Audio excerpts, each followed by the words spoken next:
Golden Radio Hour.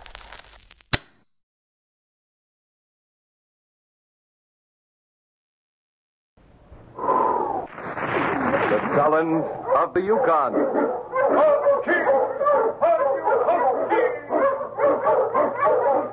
Wonder Dog King, swiftest and strongest of Eskimo lead dogs, blazes the trail through storm and snow for Sergeant Preston as he meets the challenge of the Yukon.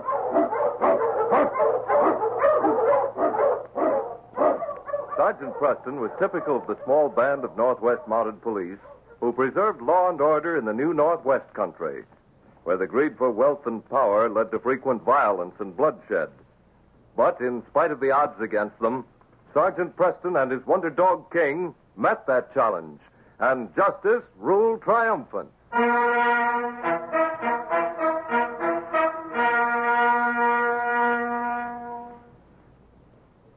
It was the time of year when prospectors and trappers were in saloons, laying bets on the hour when the Chinook wind would sweep suddenly through the Yukon, breaking up the ice and rivers and lakes, and bringing spring to the land of snow and high winds.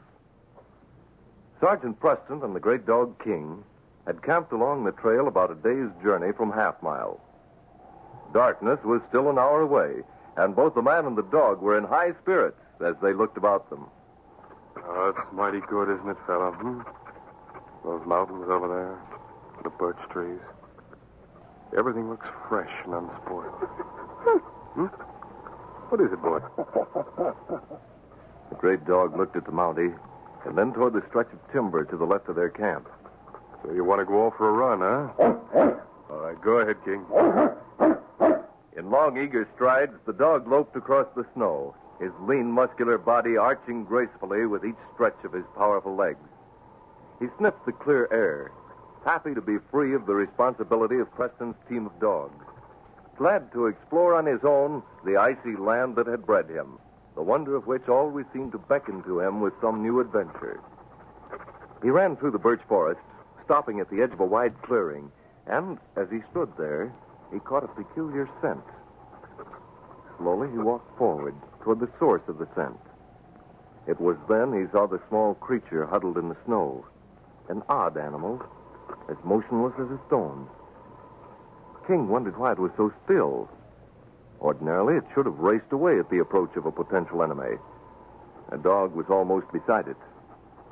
Curiously, he scented the creature, and then shook his head violently and turned to run back to Preston.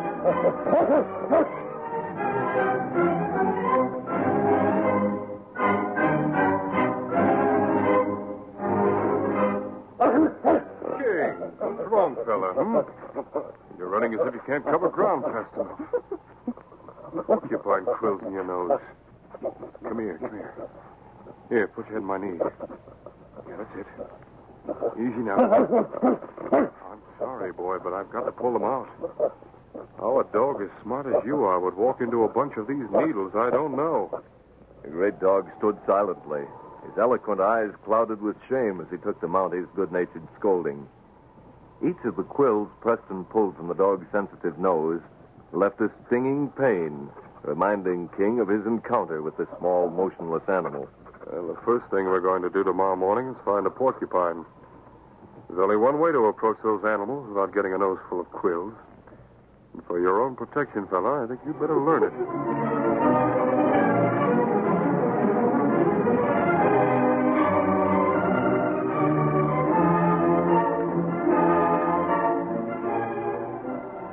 Meanwhile, several miles on the other side of Half Mile, two men waited at a turn in the trail behind a huge rock formation.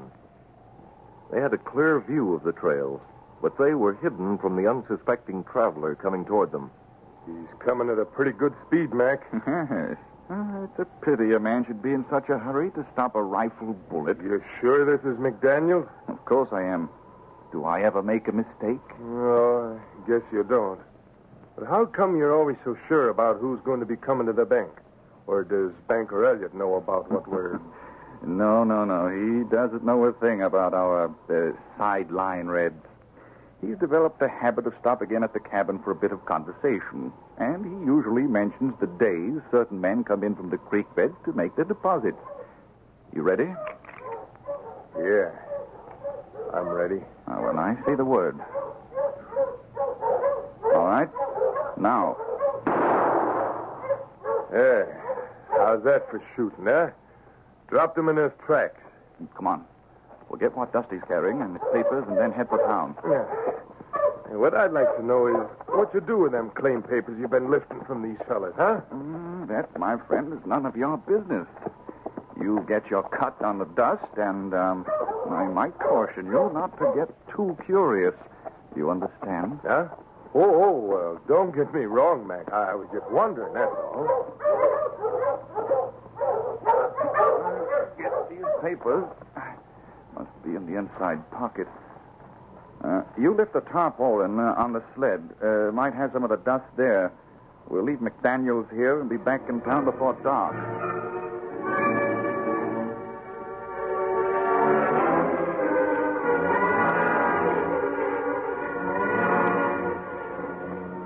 When Sergeant Preston arrived in Half Mile, he hadn't been in the town 10 minutes when the banker, Sam Elliott, searched him out.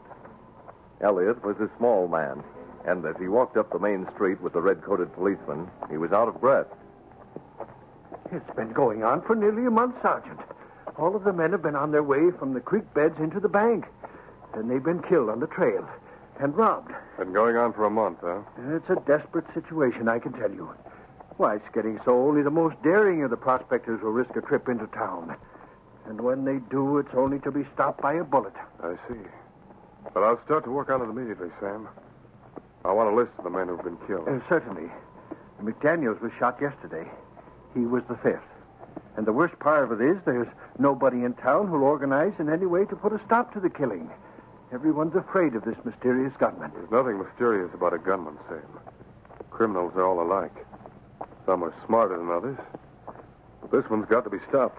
Well, I hope you can do it, Sergeant. It's got everyone around here baffled. Come on, King, old fella.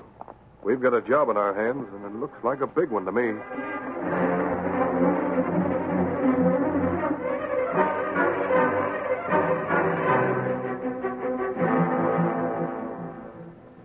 For several days, the policeman went about investigating the crimes, asking questions, patrolling the trails outside the town.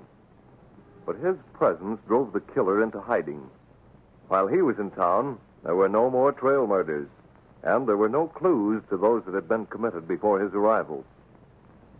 It was shortly after darkness, as the Mountie walked slowly down the main street of Half Mile. King walked beside him, and the habit the man acquired on long, lonely trails persisted even in the crowded town. For as he walked, Preston spoke his thoughts to his dog. Well, fella, I don't know how we're going to do it, but somehow we've got to force the killer to show his hand. I can't help feeling there's a missing link in this business somewhere. Missing link. The murderer's the missing link, huh, fella? What I mean is information. Maybe something that seems unimportant, not worth mentioning. Well, come on. We'll stop in to see Sam Elliott. Hi there, Sergeant. Hello, Clem. You looking for Sam? Oh, yes. I was just about to knock on his door. I saw him go up with Professor McLaughlin just a few minutes ago. Chances are you'll catch him there. Thanks.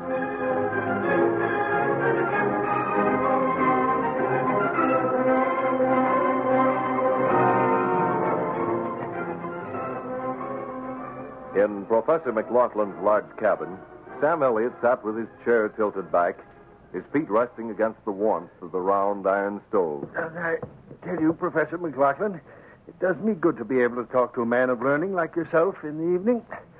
If it wasn't for that, I guess I'd lose what's left of my mind. But with the worry I've had over these trail murders and everything. Oh, I dare say it must be a relief to you having Sergeant Preston in town. By the way, is he making any progress? I can't say. You know how he is when he's working on a case? He doesn't say much except to ask questions. Yes. I've told him about all I can. I'm sure you have. I'm often thankful I don't do any prospecting. A man isn't safe up here if he's carrying much gold. You being connected with the Zoological Institute always seemed to me a funny reason for coming to the Yukon, where most able-bodied men are grubbing in the dirt for gold. But then I guess some people ain't interested in getting rich. Money isn't everything, you know, Sam. That's what I always say. Yes, sir. That's what Professor Mack here always says. Well, that's the first time your assistant has spoken his mind this evening. Oh. See who it is, will you, Red? Sure. Why, it's the Mountie. Well, Sergeant Preston. Howdy, Sergeant. Hello there, Sam. Clem told me I'd find you here. How are you, Professor? Fine, fine. Won't you sit down? Thank you. Well, I see you have a few stuffed animals back there in the corner. I have a good pair of eyes, Sergeant. Well, they're just a few birds. That hawk owl is an interesting specimen. Yes. You go in for our more troublesome animals, too. And you've done a fine job of stuffing them. Well, that's just a sideline of mine, so to speak. Usually, I'm pretty busy gathering material for the Institute. This country is a paradise for wildlife. The great dog King, who'd entered the cabin with his master, caught a faint animal scent in the warm room. Yes, the scent was faint, but it brought with it an embarrassing and unhappy memory.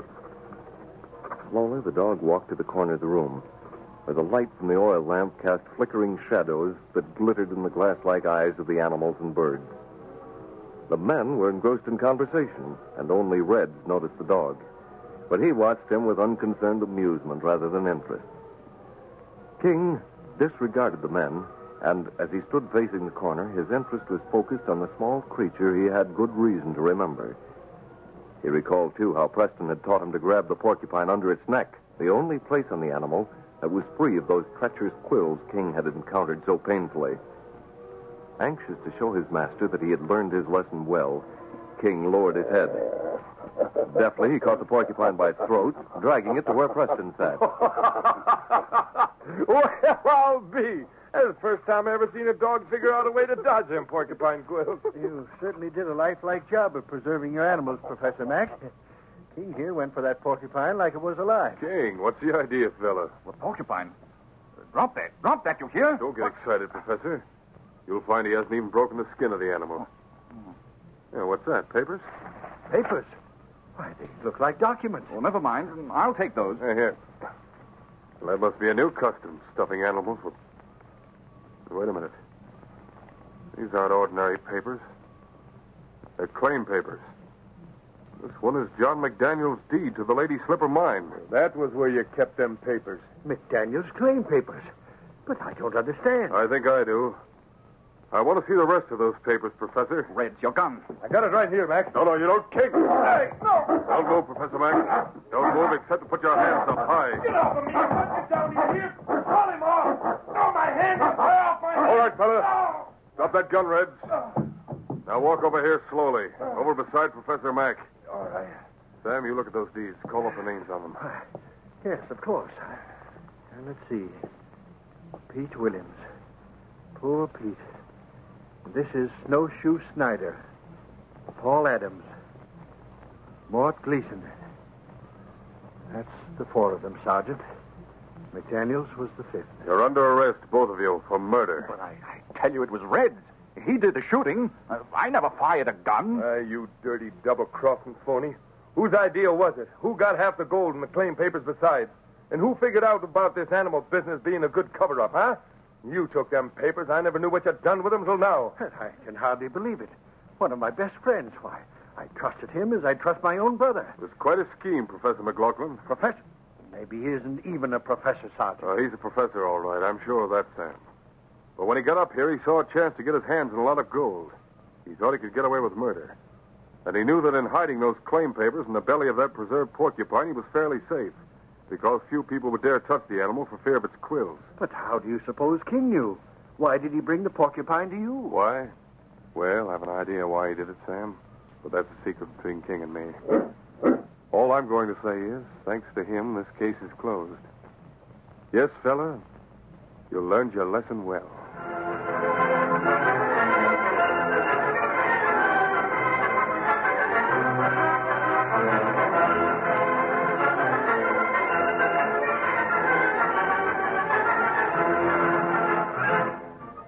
copyrighted dramas originate in the studios of WXYZ Detroit, and all characters, names, places, and incidents used are fictitious. They are sent to you each week at the same time. Jack McCarthy speaking. This is the Michigan Radio Network. The Challenge of the Yukon. Husky! On you, Husky! The Wonder Dog King, swiftest and strongest of Eskimo lead dogs, blazes the trail through storm and snow for Sergeant Preston as he meets the Challenge of the Yukon. Sergeant Preston was typical of the small band of Northwest Mounted Police who preserved law and order in the new Northwest country, where the greed for wealth and power led to frequent violence and bloodshed. But in spite of the odds against them, Sergeant Preston and his Wonder Dog King met that challenge, and justice ruled triumphant.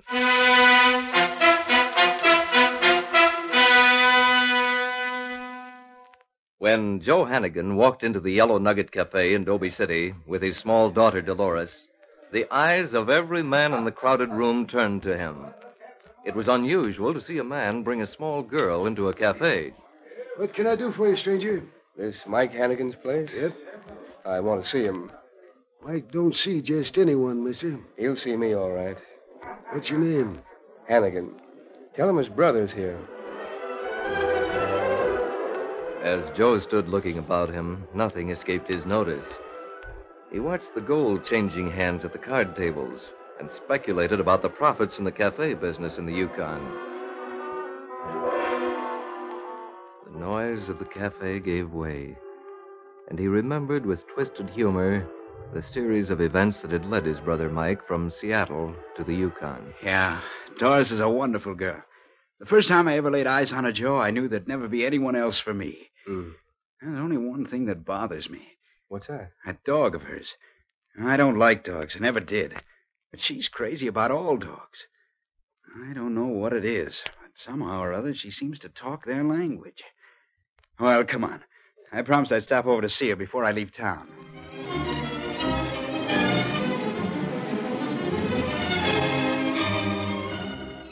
Mike, before you leave, I wonder if you'd do something for me. Sure. What is it? Wags needs a new collar. Will you bring one back with you? Uh-huh. Like the one he had before? That's right. I'll go to the door with you. Fine. Well, so long, Joe. Bye, Mike. Have a nice trip. Yeah. I'll only be gone a few days. No, Wags. You stay in here with Joe. I'll keep an eye on him.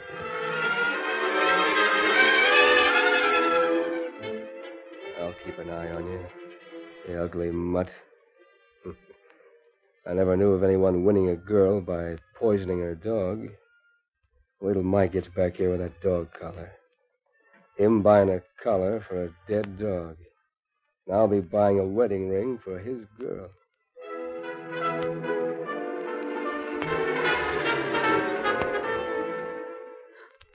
He always hated Wags.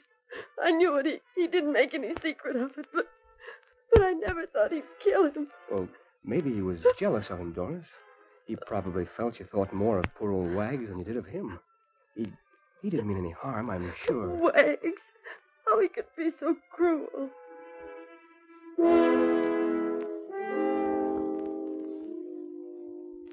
Joe remembered Doris had turned to him.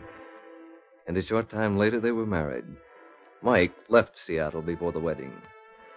If, after her marriage, Doris realized her mistake, she never said anything.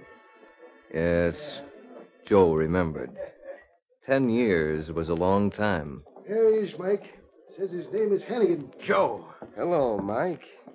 Quite a layout you got here. how have you been? When'd you... Oh, this is Dolores, Mike. Dolores, huh? Hello. Well, I'll be... You know, Dolores, you look just like your mother. Do I? I don't remember my mother. I do. She was a very beautiful woman. How do you like it up here in the Yukon? Oh, I like it fine. Especially I like the dogs. That's another way she's like her mother, Mike. Has that same way of making friends with every stray dog that comes along. You sure do look a lot like my daddy. A smart little thing, too. Say, Joe, how's everything going for you? I mean, how are you fixed for money? Well, Ever since Doris died, me and the kid... Well, how about letting me stake you? Stake me? Yeah, a lot of fellas get grub staked up here. And before you know it, they hit pay dirt. You always were a lucky son of a gun, Joe. Listen, breaking my back swinging a pick is out of my line, Mike. We can talk about that later. I'll let you have whatever you need. Come on over here and meet the boys. Hey, Red, I want you to meet my kid brother, Joe. Oh, it's time we shoved off, Mike. Joe, I've been thinking. You oughtn't to take Dolores tramping around with you. It's not good for her. Cafes aren't such a good atmosphere for a little girl to grow up in. It's the best I can do for her right now. We'll be seeing you. Let me know if you need anything. I want to do everything I can for the kid. I figured that was the way you'd feel. So long. Goodbye, Dolores. Bye, Uncle Mike. You have to come and visit us sometime. Oh, you bet I will, honey. Take care of her, Joe.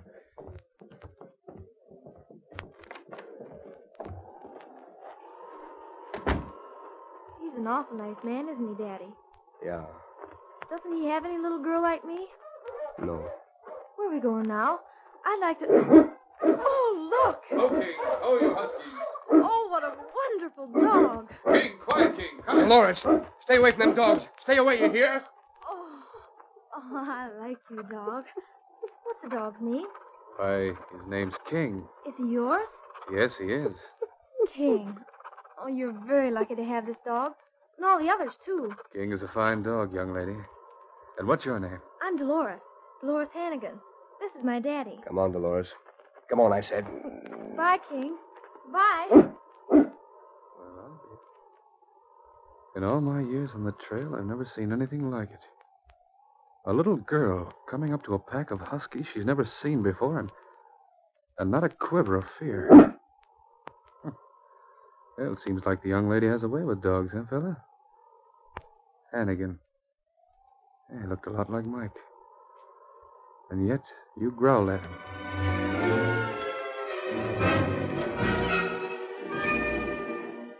As Sergeant Preston stood musing, Joe Hannigan and his daughter made their way to a small square cabin. Before the man had a chance to knock, the door jerked open. For the love of Pete, what kept you, Joe? Oh, I wanted to see my brother, Mike. He sure went for the kid here. Yeah. This ain't no place for us, see? I know what I'm doing. She's got me out of more jams than a smart lawyer. Folks just take one look at her and figure I must be all right. You should have seen her with that policeman a while back. Policeman? Every dog she meets eats out of her hand. The policeman's dogs treated her like she was a long-lost friend. A big dog named King. King? Dog named King with a policeman? Hey, that must have been Preston of the Mounties. Kind of interferes with my plans, Joe. I didn't know he was in town. You've been shy of lawmen ever since that time in Frisco, Charlie. We don't have nothing to worry Forget about. about that. Remember this. Keep that kid of yours away from the dogs up here. They ain't house pets, see? They're work dogs. Most of them have wolf blood in their veins. Yeah. Dolores, we want to talk for a while. How about going outside? All right, Daddy. Just don't go too far from the cabin. Bye. Bye.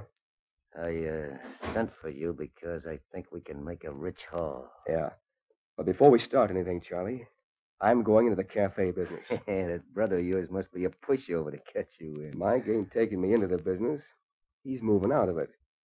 I got things figured this way. Tonight, about 9 o'clock, he ought to be sitting in his office. You'll be outside the window. Build-about like you. That's right. And you let him have it. Yeah, we can't pull that with a Mountie in town.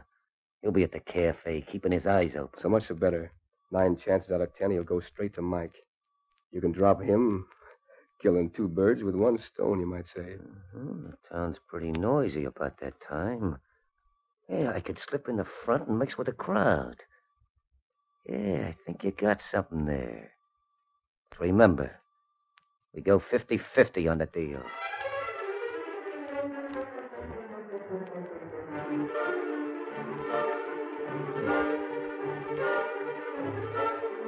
Meanwhile, King and Sergeant Preston were making the rounds of Dobie City. Mike Hannigan walked with them, talking happily about his niece and his brother Joe. The great dog King had tilted his nose in the air, stopping for a moment. The cold air brought the scent of the small girl he recognized as a friend earlier in the day to his keen nostrils. Reaching up, he gently caught Preston's hand in his teeth, pulling him toward the river. Even before they reached the water's edge, Mike's eyes widened in horror. They saw Dolores delightedly jumping from one ice floe to another, unconscious of the danger of the treacherous current. King knew from experience its power, and quickly he lunged into the icy water. The piece of ice Dolores stood on spun suddenly, throwing her off balance. That's it, boy. If he only gets to her before that ice starts downstream. Dolores! Hey, Dolores! All right, boy. Now hold on to him, Dolores. He's got her. If he can only make it back. His face white, Joe stood by helpless, watching King, every second seeming like hours. King did make it back, and it was Mike who took off his mackinaw in the biting wind to wrap it around the shivering girl. Joe stood by later, too, in the Yellow Nugget Cafe, while Sergeant Preston and Mike rubbed warmth into his daughter's cold hands and feet. Oh, King, old boy.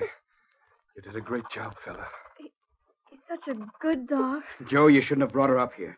This is no place for her. She'll be running risks like that all the time. No, I don't think Joe made a mistake, Mike.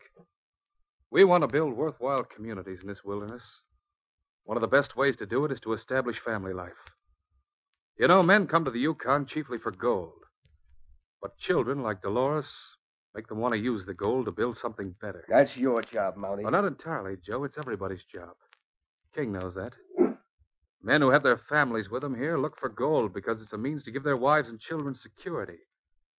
It's everybody's job to protect that security. Dolores is your family.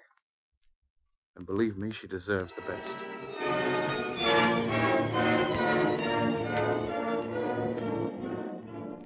It was 10 minutes to 9 that night. Dolores was tucked in bed upstairs over the cafe. And with King at his side, Sergeant Preston mingled with the crowd in the Yellow Nugget, looking carefully at the men lining the bar and at the card tables. In his office, Mike Hannigan went over the cafe's books. I thought you were with the boys, Joe. Hey, want to see you. Oh, I'll be out in a little while. I want to enter a few things in the books. I can wait, Mike. Besides, Dolores wants you to tell her a story. A story? Me? Yeah, sure. Just make something up. You know, something about that girl with the yellow hair that went to see her sick grandmother. Oh, you got 'em mixed up, Joe. The kid with the yellow hair went to visit 3 bears. I think. Well, go on up and tell her about him. Maybe that'll put her to sleep.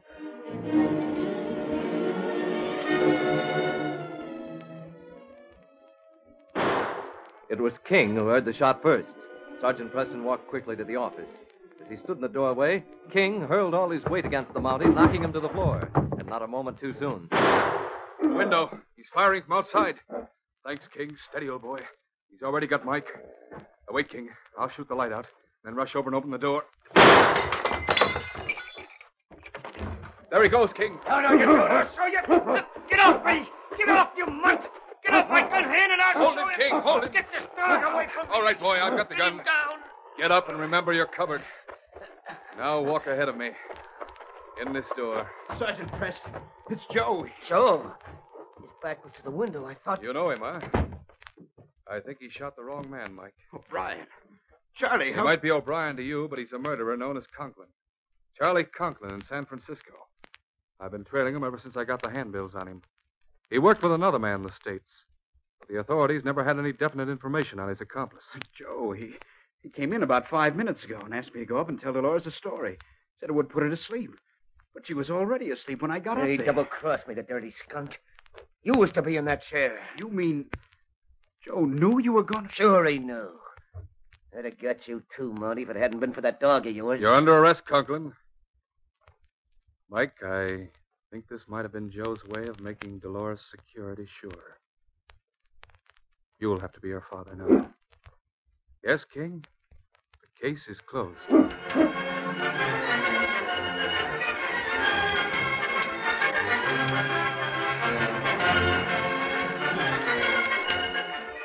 These copyrighted dramas originate in the studios of WXYZ Detroit, and all characters, names, places, and incidents used are fictitious.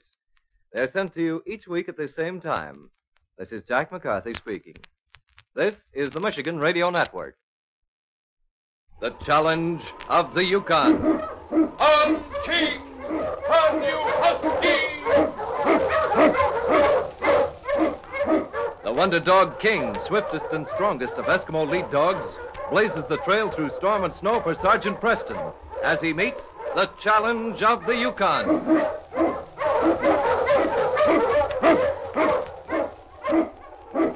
Sergeant Preston was typical of the small band of Northwest Mounted Police who preserved law and order in the new Northwest country, where the greed for wealth and power led to frequent violence and bloodshed. But in spite of the odds against them, Sergeant Preston and his wonder dog King met that challenge, and justice ruled triumphant.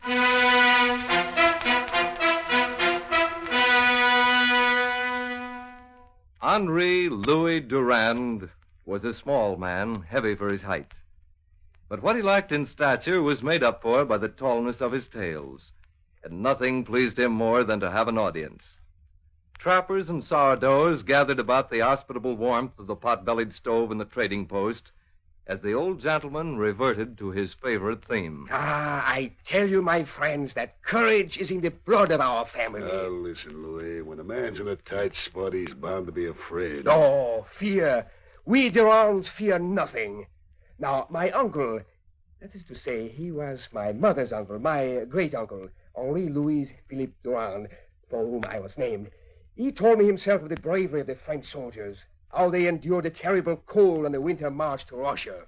I don't know about Russian winters, but believe me, there ain't no place as cold as the Yukon. It's enough to make a man lose his mind, the freeziness of the place. Durands know no weakness, my friend. And the men with Napoleon were soldiers. They did not lose their minds. Yeah, they must have had ice in their veins to start with if they was marching in weather any colder than this. Oh, no. They were red-blooded fighters. Oh, have I told you how in the freezing cold my uncle, Henri Louis Philippe Durand, had his leg cut off to here? Yeah, we heard about it, Louis. Only the last time you told it was only a little past the ankle. What'd them Russians do when they saw him coming? The Tsar himself feted Napoleon in the Kremlin. And my uncle said the Kremlin was beautiful, with torches for light and food and footmen serving the slightest wish. When the Tsar himself petitioned Napoleon said that as one emperor to another, he would spare the country.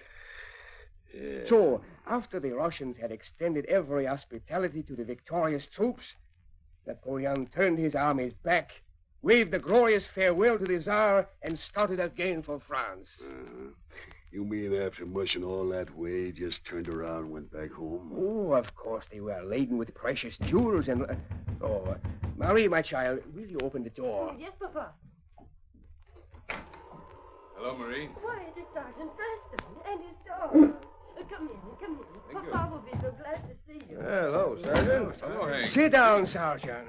Marie, those biscuits I smell must be about to come out of the oven, Perhaps the good sergeant would like some. I could do with some of them myself, man. Oh, of course, Sam. You shall have as many as you can eat. Hey, now, wait a minute, Sam. Won't be any left for the rest of us. What about them Russians and French, Louis? What'd they do with all the jewels they got? Pete, yes, indeed. Well, now that the sergeant is here, he's a man of education like myself, and for him, I'm sure my story will be just a needless repetition of history. Did you see Pierre as you came in, Sergeant? No, I didn't, Louis. He's the fellow who helped you here at the post, isn't he? Yes. Of late, he's spending so much time out of doors. Oh, well, no matter.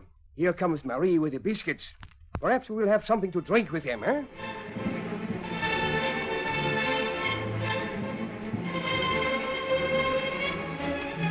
Sergeant Preston's patrols often carried him into the territory of the Yukon Indians. And while he made Durand's trading post his headquarters for a few days, he visited the nearby tribes. Mushing along the trail back to the post, he met Tom McGregor, a young prospector. On King! On you Huskies!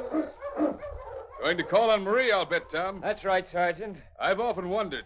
Of course, it's no concern of mine, but you and Marie... I know what you mean. But when I'm with her, well, I might just as well be dumb. Every time I try to get up courage to ask her to marry me, the words won't come. Uh-huh. And what bothers me most is this fella Pierre Vance. He's already asked her father if he could speak to Marie. Evidently, he isn't as tongue-tied as you are. That's just it, darn the luck. But Marie, well, I don't think she feels the same way he does.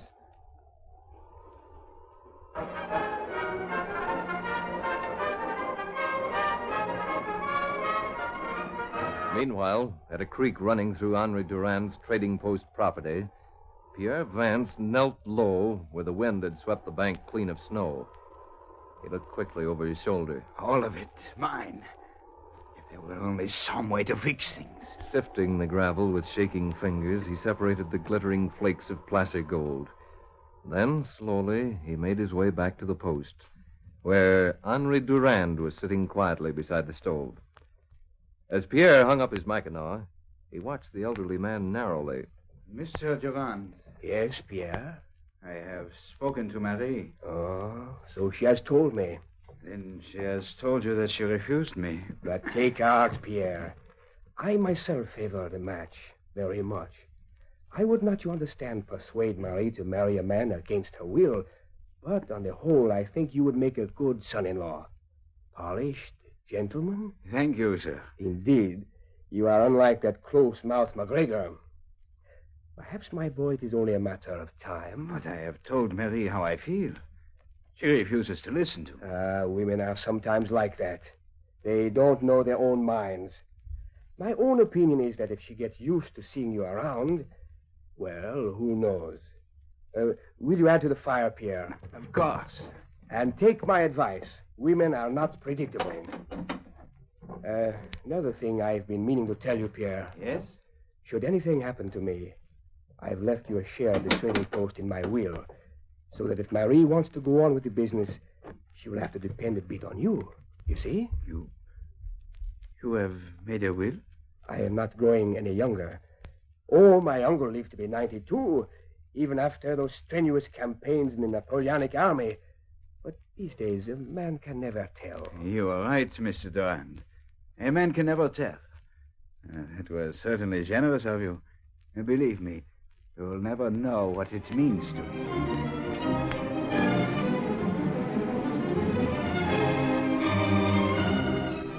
It was shortly before dark when Sergeant Preston and King and Tom McGregor arrived at the trading post.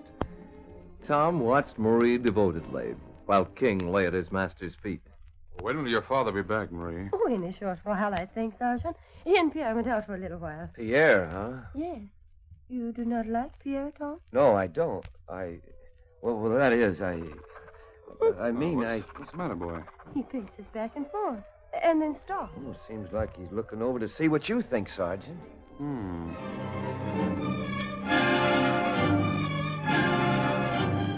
King's restless pacing was the outward sign of an inner sense of impending danger. A danger he didn't immediately recognize, and yet every sense was alert as he settled himself on the floor. Not far from the post, Pierre walked beside Henri Louis Durand.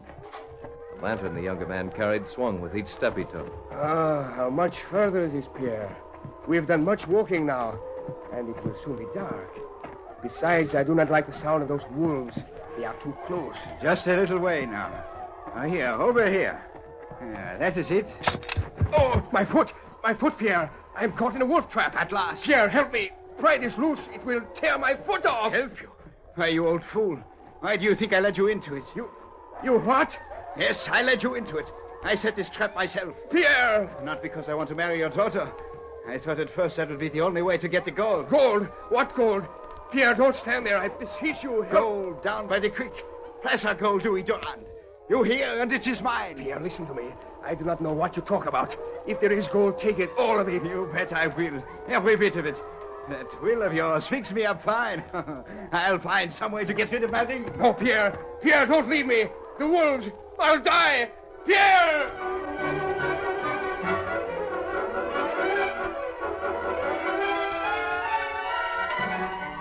At the trading post, King walked about restlessly. Finally, he caught the sleeve of the Mountie's tunic in his teeth and pulled it gently. Sergeant Preston took King's head in his hands. What is it, boy? What is it? It seemed as if the urge to articulate some sound the man would understand was King's greatest effort. His keen ears caught the cries of the timber wolves, and the dog became more insistent. At length, the Mountie rose, pulled on his mackinaw, and took his rifle, and together he and King went out into the Yukon wilderness. All right, fella. I don't know where you want me to go. Lead the way. I'm with you. Tom McGregor followed them. He, too, carried a rifle. for the dog's urgency was infectious. King listened, and his nose caught the unmistakable scent of human blood. King raced ahead, knowing Preston would follow him. As the wolves cried, King gave voice to a great defiant challenge, and he raced forward, every sense alive.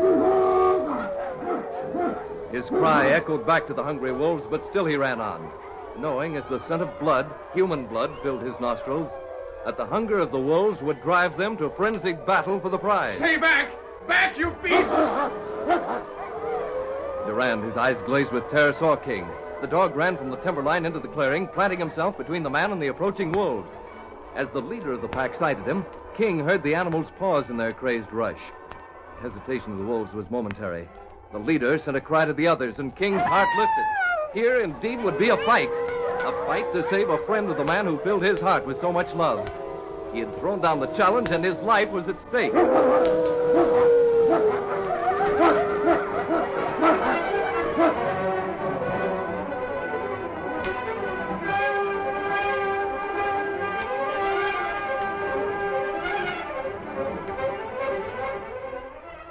A short time later, while Sergeant Preston pried the trap loose, Durand told the Mountie what had happened. King stood beside him, the blood of the dead leader of the wolf pack still on his coat. Henri Durand, with a life of exaggerated tales behind him, could find nowhere in his vocabulary words to express the magnificence and courage of the dog. Easy now, Louis. My foot. Oh, I hadn't noticed it. He's bleeding. Blood. Oh. Sergeant, he isn't dead. No, Tom. When he saw the blood, he fainted. Holy Moses. Well, he's lucky, mighty lucky. That foot will be all right in a few days. Well, I'll go over to my cabin and get the sled. We'll carry him back. It's not far. Good. We've got a score to settle with Pierre. Come on, King boy.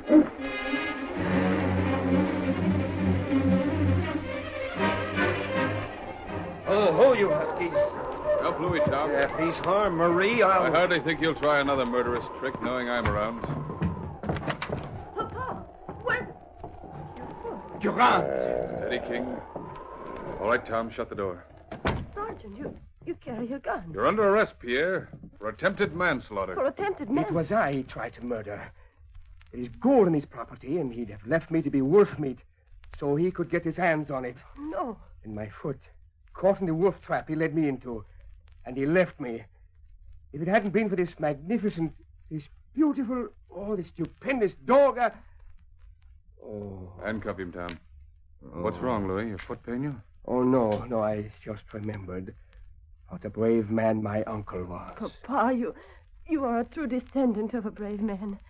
Sergeant, I shall never be able to thank you in King. No, my child, I was not brave. Oh, he's just being modest.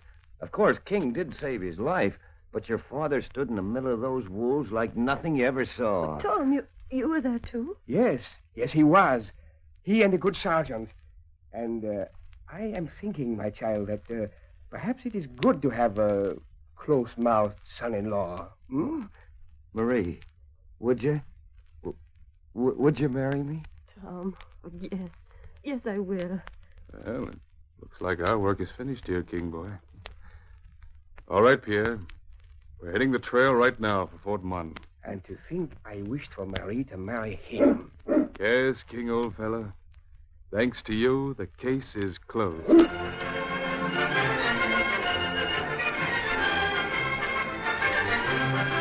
These copyrighted dramas originate in the studios of WXYZ Detroit, and all characters, names, places, and incidents used are fictitious. They're sent to you each week at the same time. This is Jack McCarthy speaking. This is the Michigan Radio Network. The Challenge of the Yukon. On King, on you huskies! The Wonder Dog King, swiftest and strongest of Eskimo lead dogs, blazes the trail through storm and snow for Sergeant Preston as he meets the Challenge of the Yukon. Sergeant Preston was typical of the small band of Northwest Mounted Police who preserved law and order in the new Northwest country, where the greed for wealth and power led to frequent violence and bloodshed. But in spite of the odds against them, Sergeant Preston and his Wonder Dog King met that challenge, and justice ruled triumphant.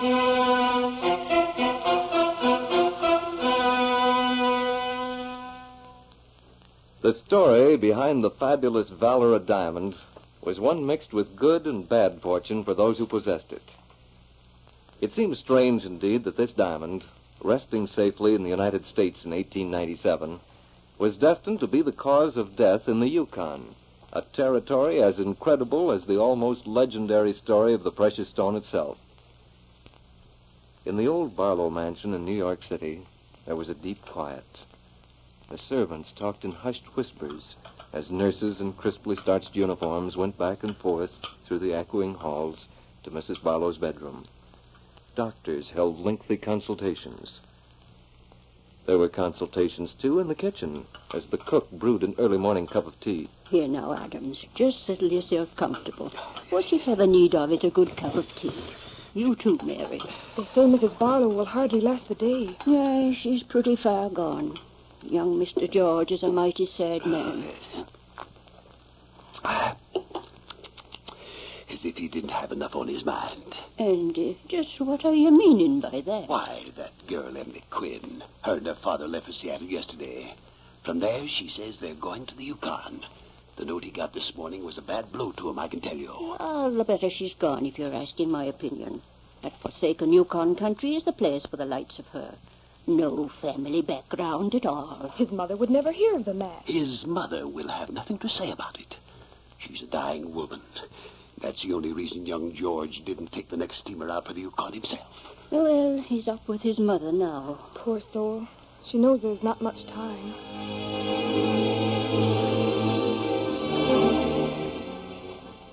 George, dear. Yes, Mother. I want you to promise me something. Try to rest, please. No, listen to me. It's the diamond. What about it, Mother? Promise me you'll never give it up. I'm an old woman and perhaps a foolish one. But the stone has brought misfortune to anyone who's ever gotten it through wickedness. I promise, Mother. Remember, dear, it's the only thing I ask of you. Remember.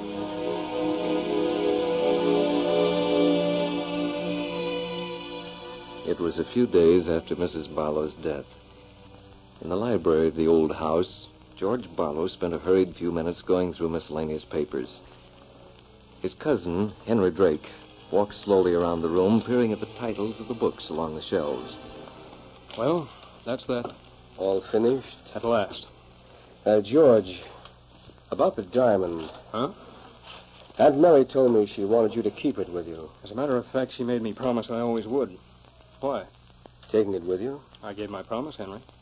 Though I don't like the idea of carrying around a stone that size. Since you're determined to go off to the Yukon, I thought you might take it with you. Then, after you've had enough of that place, go over to Amsterdam. I haven't made up my mind yet what I'll do. I want to thank you for standing by as you did. That's all right. I thought a lot of Aunt Mary, you know. This is goodbye, then, for a while. Take care of yourself, Henry. Maybe we'll run across each other. Maybe we will. Goodbye.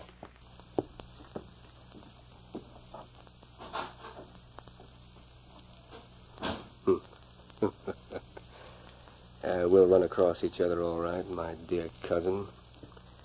Going to the Yukon isn't exactly my idea of a pleasant trip. But the Valor of Diamond is quite an inducement. An expression of bitterness crossed the young man's face. He reached inside his coat and from a pocket drew out a slender sheath. Pulling out the stiletto, he held the point expertly between his thumb and index finger. Then, stepping back, he faced the wall paneling.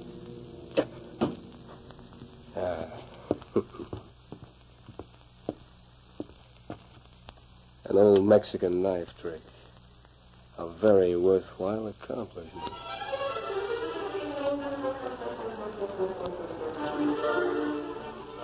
From Skagway, it was only 600 miles to Dawson by way of Chilkoot Pass, or White Pass and Arctic Lakes and the wild White Horse Rapids. This was the shortcut to the coarse gold and nuggets countless hundreds of men sought. George Barlow hired a guide and took the shortcut because of a clue he picked up in Skagway. Somewhere in that desolate country, he would find Emily Quinn and her father.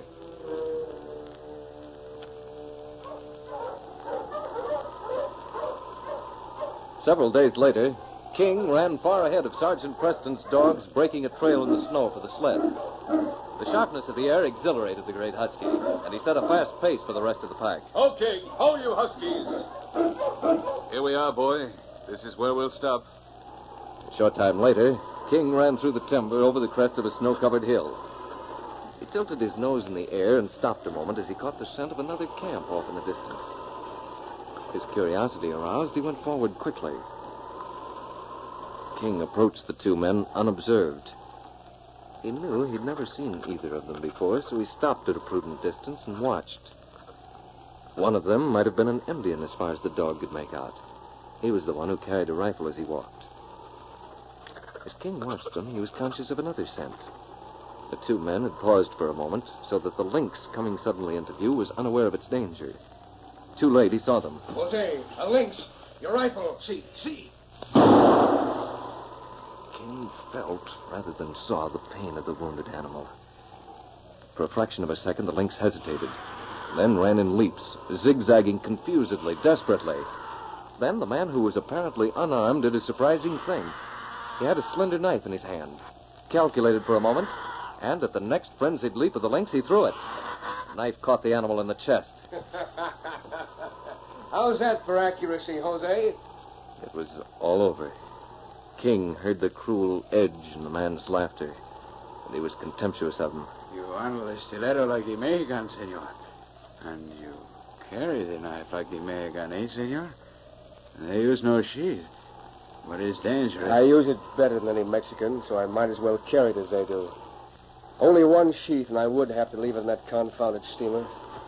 Here, lift this animal.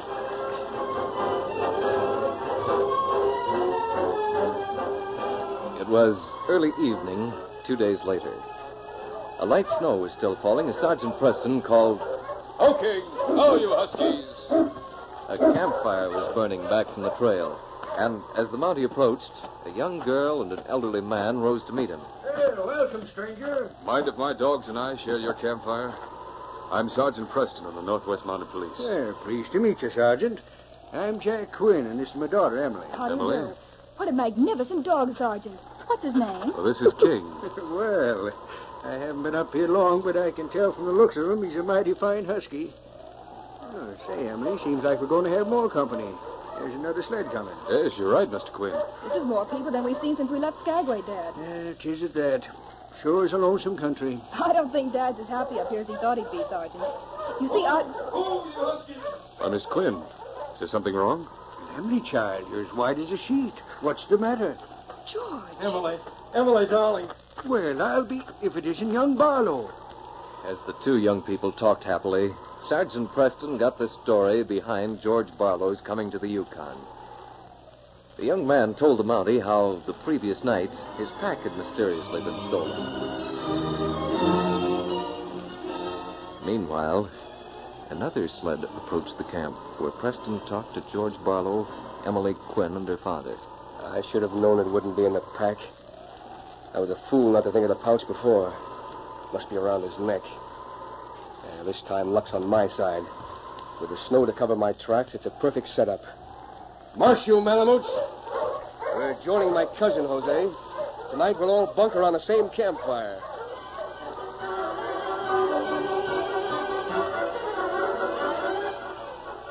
King watched Sergeant Preston's new friends greet the man they called Henry.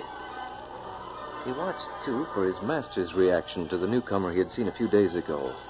And he sensed that because these people seemed to know each other, the Mountie accepted Henry Drake as one of them. At Preston's feet, several hours after supper, the great dog carefully weighed the feeling of goodwill everyone showed Henry against his own dislike for him. The two were not to be reconciled. His instinct told him the man with the hard laugh was an enemy, not to be trusted.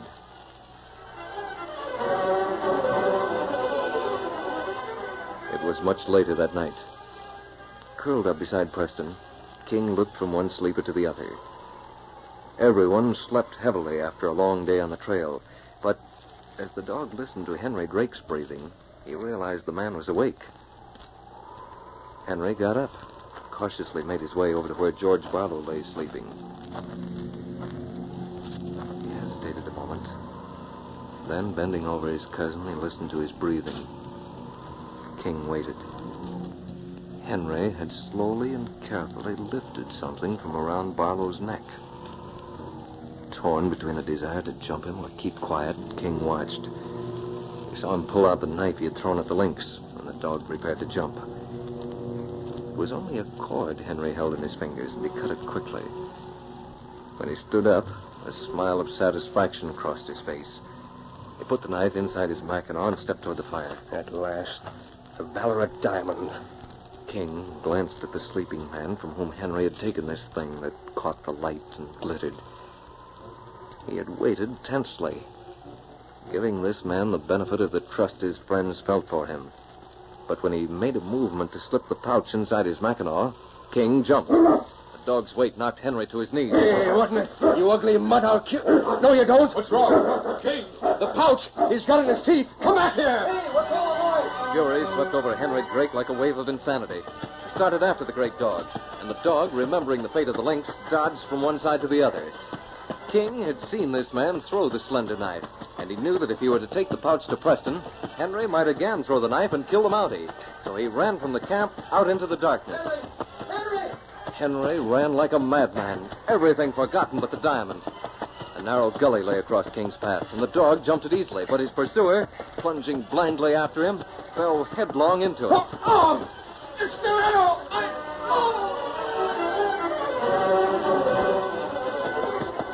King, come here, boy.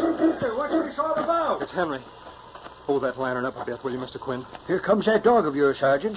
King fella. Looks like he's got something in his teeth. A pouch. He wants you to take it, George. How did he get it? Where's Henry? Lying down there in that gully. We'll have to carry him back to camp.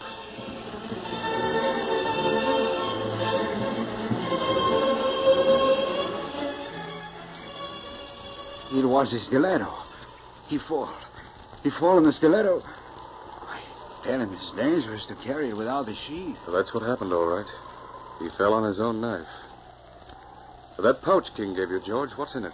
Perhaps you've heard of the Ballarat diamond, Sergeant. This is it. I've been wearing it in the pouch around my neck. You can see where the cord was cut. Mm-hmm. Oh, look here by your sleeping bag. Those footprints. Yes. Henry came over here and took it while I slept. Well, King's the only one who knows what really happened. But it's my guess he jumped Henry and took the diamond from him, planning to return it to you as he did. No one knew I brought it with me except Henry. You know, there's a superstition connected with the stone, Sergeant. Anyone who's tried to steal it has always come to a bad end. Well, I'm not a superstitious man myself, George. It's my own opinion. You're very lucky King was here to guard it for you. Yes, fella. You've done a good job.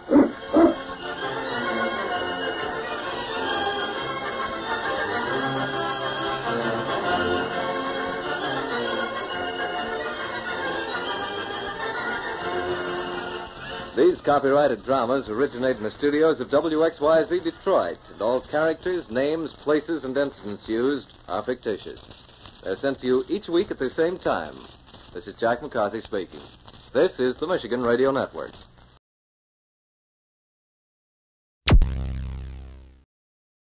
Thank you for listening. Please like and subscribe.